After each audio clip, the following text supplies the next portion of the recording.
Hello বন্ধুরা, আশা করি সকলেই ভালো আছো। আজকে তোমাদের কাছে আরেকটা ভিডিও নিয়ে চলে এলাম। এই ফুলটার নাম হচ্ছে নাইট কুইন। এটা রাতেই ফোটে। এই ফুলটা রিপোর্টিং করছি আমি গাছটা। এটা এপ্রিল মে মাসে রিপোর্টিংটা করতে হয়, আর জুন জুলাইয়ে ফুলগুলো ফোটে। পাতার মধ্যেই সমস্ত কড়িগুলো আসে। গাছটা আমি আগে যেহেতু বালতিতে তোমরা দেখছো লাগিয়েছি, গাছটা অনেকটা বড় হয়ে গেছে, 7-8 বছরের গাছটা। আমি প্রথমে বালতির মধ্যে স্টোন চিপ কিছু দিয়ে দিলাম, তারপর এতে প্রচুর সারও দেওয়া ছিল, তাও অল্প কিছু সার এতে মেশাবো। গাছের পাতা যেগুলো শুকিয়ে গেছে সেগুলোকে কেটে দিয়ে গাছটা আগে ভালোভাবে পরিষ্কার করে নিচ্ছি, কারণ এই পাতার থেকেই ফাঙ্গাসগুলো হয়। আর এই আমার ব্যালকনি গার্ডেন দেখতে পাচ্ছ, বিভিন্ন রকমের গাছ এখানে রয়েছে। তোমাদের আস্তে আস্তে সব আপডেটগুলোই আমি দেব। গাছের অ্যাডেনিয়াম রয়েছে, জবা রয়েছে, বেল ফুলের গাছ রয়েছে। সমস্ত বেল ফুলও এখন এই সময় বেল ফুল প্রচুর হয়।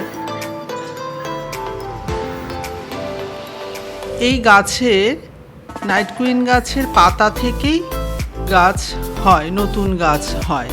এই পাতা আগে লাগিয়েছিলাম, এই যে পাতা লাগিয়েছিলাম, পাতার থেকে গাছটা হয়েছে।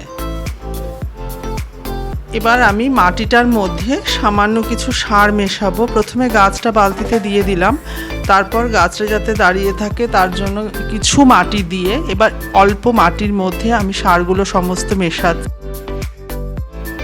মাটির মধ্যে আমি প্রথমে স্যাব, নিম খোল আর খোল মিশিয়ে মাটিটাকে ভালো করে তৈরি করে নেব। তারপর টবে আমি মাটিটা দিয়ে দেব। পরিমাণটা দেখতেই পারলে কতটা করে মিশিয়েছি।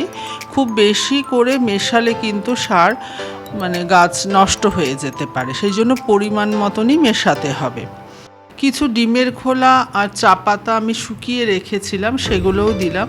গাছটা আমাদের রিপোর্টিং হয়ে গেছে। এটাকে অনেকে ব্রহ্মকমল বলেও জানে, কিন্তু এই ফুলটা হচ্ছে আসল ব্রহ্মকমল। ব্রহ্মকমল অনেক হাই অল্টিটিউডে হয়। চ্যানেলটি যদি তোমাদের ভালো লেগে থাকে চ্যানেলটিকে সাবস্ক্রাইব করে দিও।